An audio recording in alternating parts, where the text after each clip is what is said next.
So hello everybody, welcome at the Sheldrick Wildlife Trust, Nairobi Nursery, and this is a place where we take care of orphan baby elephants and rhinos, and later on reintroducing them back into the wild. The Sheldrick Wildlife Trust also has other projects that we undertake. For example, we've got the mobile veterinary units, anti-poaching teams, community projects, and so this is the nursery where the elephants come when they're still young and reared here before we take them to Savo and start the process of reintroducing. We have got 12 elephants in the nursery now under our care, ranging from only 1 year old, the youngest that we've got in the nursery at the moment, to slightly over 3 years. All the elephants are out in the park. We're inside Nairobi National Park. The elephants who go out every day in the morning at 6, always in the company of the keepers. They go out every day so that they can learn by natural instinct on how to behave as elephants. They've got the keepers accompanying them to provide protection whenever needed. And that's why they are out in the park now, and they'll be joining us now for the 3 p.m. milk feeding. If you might be joining us for the first time, the Sheldrick Wildlife Trust is a project that was started officially back in the year 1977, after the death of David Sheldrick, who was a naturalist and the senior founder warden of the Large Savo National Park. He died in 1977, and this project was started in his memory under the management of the widow, who is now the late Dr. Dame Daphne Sheldrick, who's been running the project since then until 2 years ago, when she passed on, leaving the mandate to her daughter, Angela Sheldrick, who was running the project together with the mother for about 17 years before the mother passed on. Right now, the project is under the management of Angela Sheldrick. So the elephants will be joining us in smaller groups for the milk, depending on the number of the keepers who are ready to feed them. So 4 keepers ready for the elephants, which means 4 elephants will be joining us now.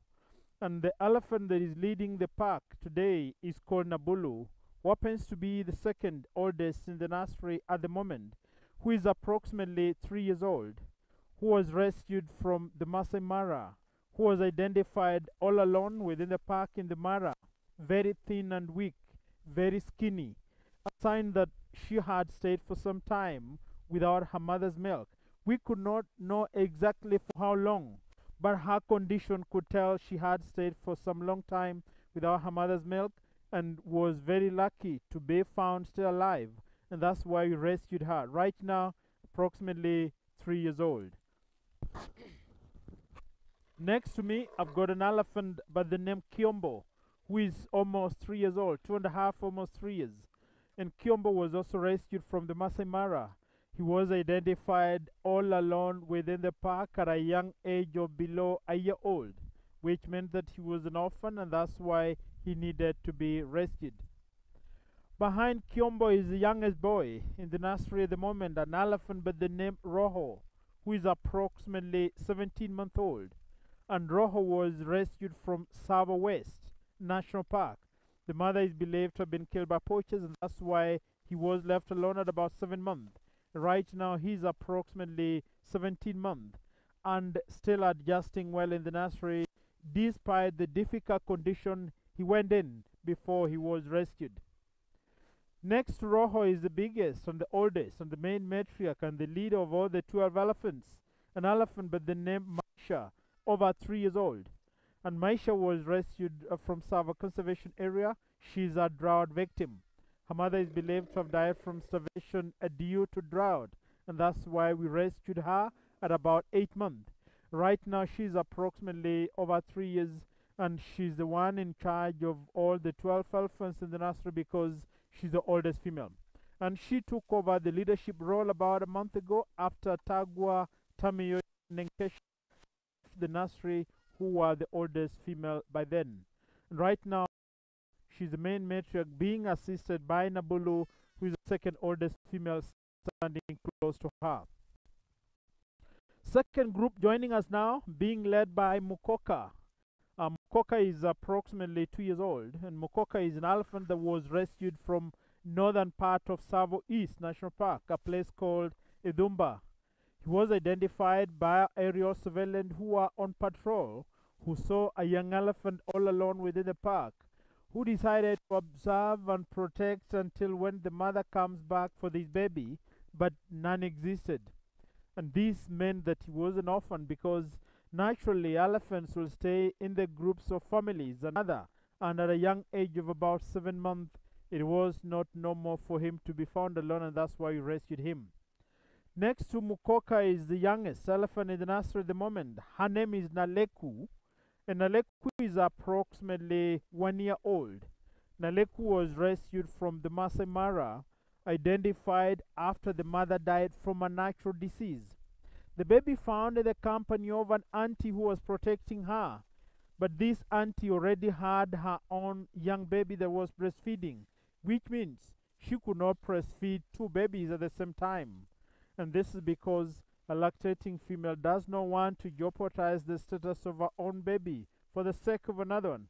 And so Naleku would not have survived without milk out in the world.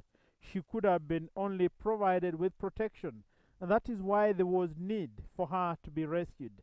She was about 6 months, right now approximately a year old, a very, very young and independent elephant in the nursery.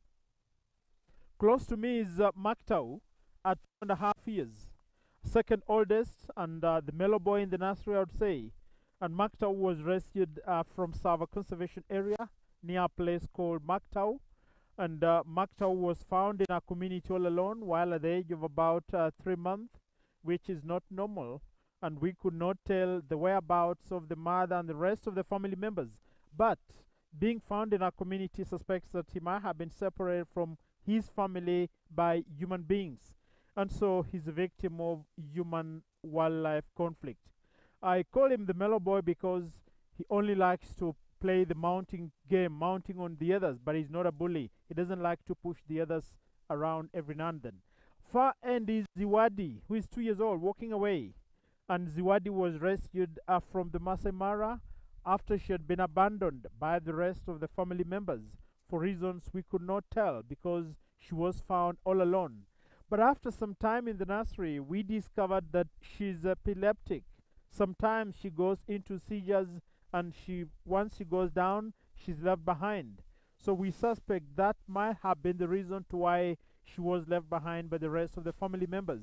Right, 2 years old and adjusting well in the nursery with epileptic problem. So we do have the last group joining us now, far end, being led by Laro. And Laro is about 2 years old. Laro was rescued from the Masai Mara or Laro Conservancy. She was identified all alone within this conservancy, and she is suspected to have been separated from her family by human beings. She was about 7 months old by then, right now approximately 2 years old, and adjusting well in the nursery, assisting the other big girls like Nabulu, Maisha, Kiasa to take care of the little ones. In front of Laro is the latest arrival that we've got in the nursery, and the second youngest, an elephant with the name Olorian, at approximately 15 months old. And Olorian was rescued from the Masai Mara. She was identified all alone, observed for some time, expecting the mother or the family to reappear so that they can be rejoined, something that never happened, which meant that she was an orphan, and that is the reason to why a decision was made to rescue her. Behind me is Naboishu, who is almost 2 years old, having been rescued from the Masai Mara, also identified after the mother is believed to have died from a natural disease. And the last one right in the middle here is an elephant by the name Kiasa, who is approximately 3 years old, who was rescued from Sava Conservation Area, whose mother is believed to have died from starvation due to drought, and that's why she was left alone. So that makes a total of 12 elephants that we've got in the nursery at the moment. We always have different numbers in the nursery depending with the different reasons that have caused them all to be left orphans. And they are all orphans because they were found all alone out in the world. Some of them we know exactly what caused them to be left orphans, and that's why we rescued them. Others we are really not very sure because they were found all alone, and yet they are still at a very young age where they would not have survived without the mother's milk and also without protection. Oh, sorry. Without protection against other dangers. So that is why we had to come in and help rescue them. 100 them here for about 3 years before we start to reintroduce them back into the wild. We serve a conservation area, a process that will take them a minimum of about 5 years before they start to make friends among the wild herds, who will later on invite them and adopt them in the... Come on, Laro, stop being bully. We'll later on invite them and adopt them in their families and set them free and let them become wild once again.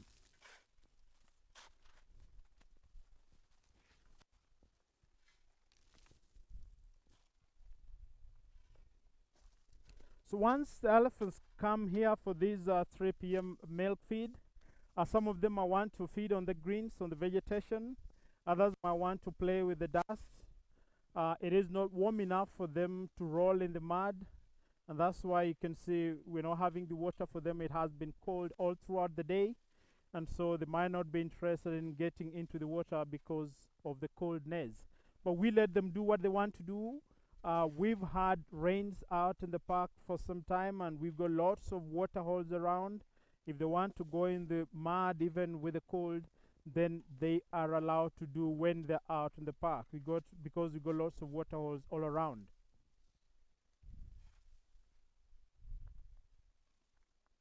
Being taken care of for 24 hours, day and night, all day out in the park in the company of the keepers from 6 in the morning up to 5 in the evening when they come back for bed. And when they get into the rooms, the young ones that are under the age of 2 years have a keeper spending a night in the room. And this is for the purposes of feeding them on intervals of 3 hours day and night, for the purposes of covering them with a blanket to make sure that they're kept warm, and for the purposes of keeping them company, because elephants are social animals. They always stay in groups and families. They need that closeness to their families. They have lost the mothers, and when they came in the nursery, we've taken on the role of the fathers, and that's why we need to be with them all day and all night out in the park. Milk that we're feeding them is not an elephant's milk, and this is because obviously we cannot milk a wild elephant and get the real milk. And at the same time, we cannot feed them on cow's milk, since cow's milk has got lots of fats, and elephants are poor in fat digestion. So if you feed them on cow's milk, they will diarrhea to death. And that's why we feed them on a human baby formula, whose fats have been emulsified to make it easier for the babies to digest. And it took the founder of this place, late Dr. Dame Daphne Sheldrick, about 28 years to discover that this is the right formula for them. Before that, she used the try and error method and lost most of the first orphans. Once she pioneered this formula, most orphans have survived and gone back into the world, and that is why it is believed to be close to the real mother's milk. One of the big elephants take about 24 liters of milk in a day, and the 3 little ones take about 14 liters of milk in a day. As they grow old, we try to actually make the feeding period a bit longer. When they go to server, we'll start to feed them on intervals of 6 hours, and after some time 12 hours, so that they can concentrate more on vegetation, because they will be almost getting out into the world.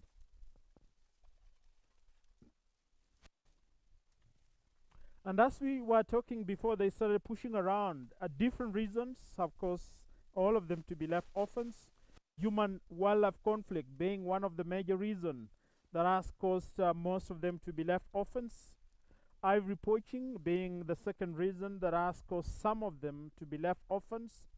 And a few of them are orphans from natural reasons, like old age, natural diseases, and starvation back into the world. And all these happening to the mothers when the babies are still under the age of 2 years, which means they cannot survive, because a young elephant needs the mother's milk for the first 2 years minimum. Some will go to 2.5 before they stop getting milk from the mothers. So that is why we have to rescue them, 100 them here for 3 years, take them to server where our keepers will still monitor them.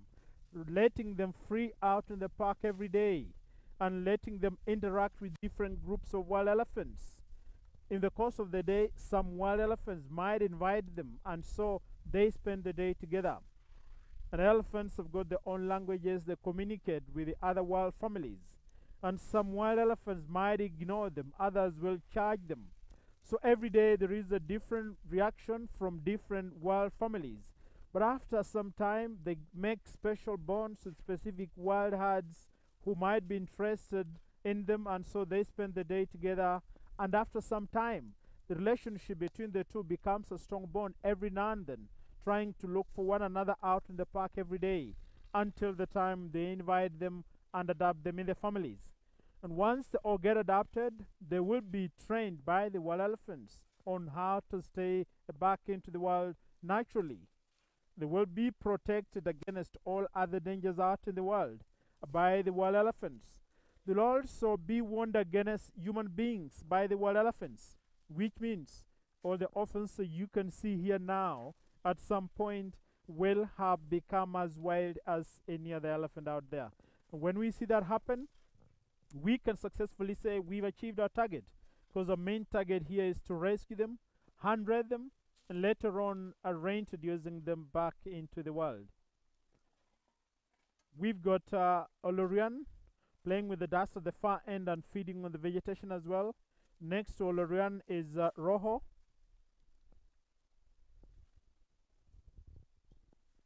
Right in front, being assisted by the keeper to dust herself, is Nabulu. Next to Nabulu is Laro, and after Laro is Naboishu. We do have Moc Thao joining Naboishu, Maisha joining in as well, Naleku, the youngest, right here, Roho, Kiombo next to Naleku, Mukoka next to my left, Kiasa right here, and we've got Ziwadi at the far end.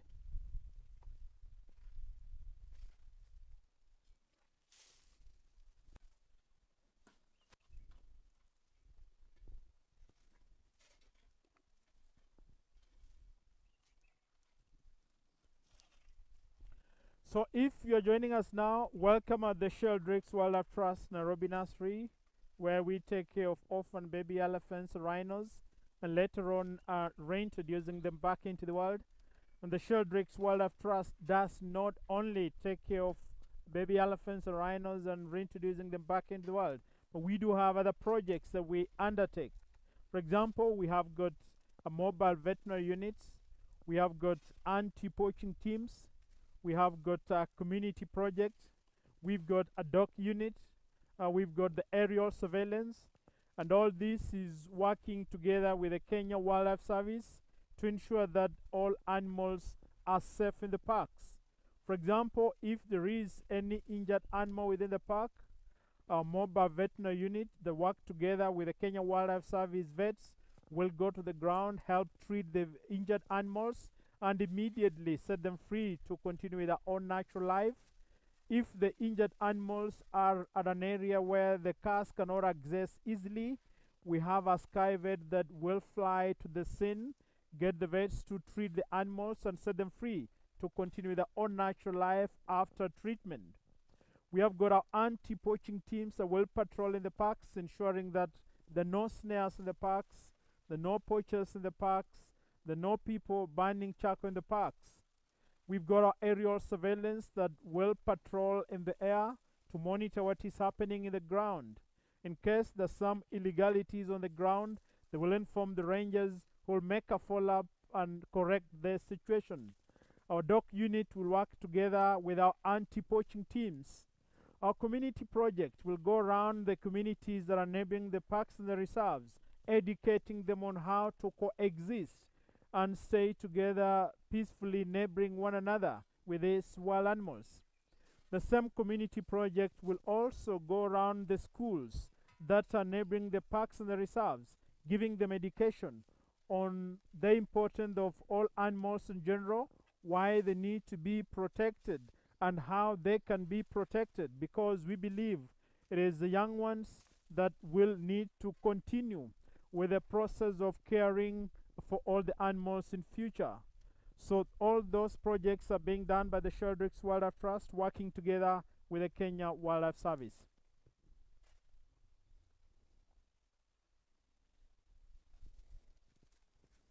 The elephants seem interested in the dust at the far end, other than the pig bile right here.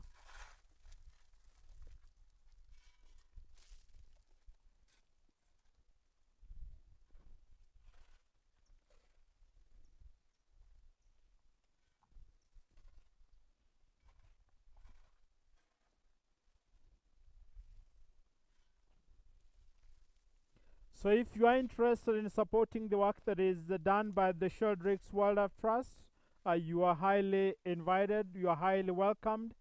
You can support the work that is done by the Sheldrick Wildlife Trust by going on our website and finding out how you can donate. You can donate towards buying some milk for these baby elephants. You can donate towards adopting an elephant, which is costing a minimum fee of $50 a year to adopt an elephant. When you adopt an elephant, you can do it for yourself or as a gift to a friend. And if you do it as a gift, it is a gift recipient that will receive the updates every month. But if you do it for yourself, it's you that will receive the updates every month. We open an account for you and we'll be updating your account, letting you know all that is happening in the nursery and in all the other stations within the Sheldrick Wildlife Trust. You also get a special watercolor painting, which is done by Angela Sheldrick. We will also update you on the Keeper's Diary, which is written every day by the keepers, telling different stories from different orphans with their different characters. All that will be updated to your account on monthly basis online. So you can adopt an elephant for yourself or you can do it as a gift to a friend. You can also support by donating towards the other projects that are done by the Sheldrick Wildlife Trust, like the anti-poaching teams, the mobile veterinary units, the community project, the dog unit, the aerial surveillance. And all that will go towards ensuring that all animals are safe in the parks. All animals that are found, orphans are rescued, taken care of, and eventually set free to continue with their own natural life out in the world. We've had some good success stories of some of our ex-orphans that have already gone back into the world. When they give birth out in the wild, they always come back at our base to show the newborn wild babies to our keepers. And so those are true success stories of how the project has managed to ensure that the population of elephants is increasing and the elephants will eventually become wild and stay a natural life out there. So if you want to support, go on our website, find out how to donate, and you will have played a role ensuring that all animals are safe out in the parks. I'd also like to take this opportunity and thank you all for joining us at this particular moment at this 3 p.m. milk feed. The elephants will head out for the rest of the day until at 5 in the evening. They come back for bed. Thank you very much for joining us. Thank you for supporting our work. And remember to continue keeping safe wherever you are, as we shall continue to take care of the orphans. Thank you and stay safe.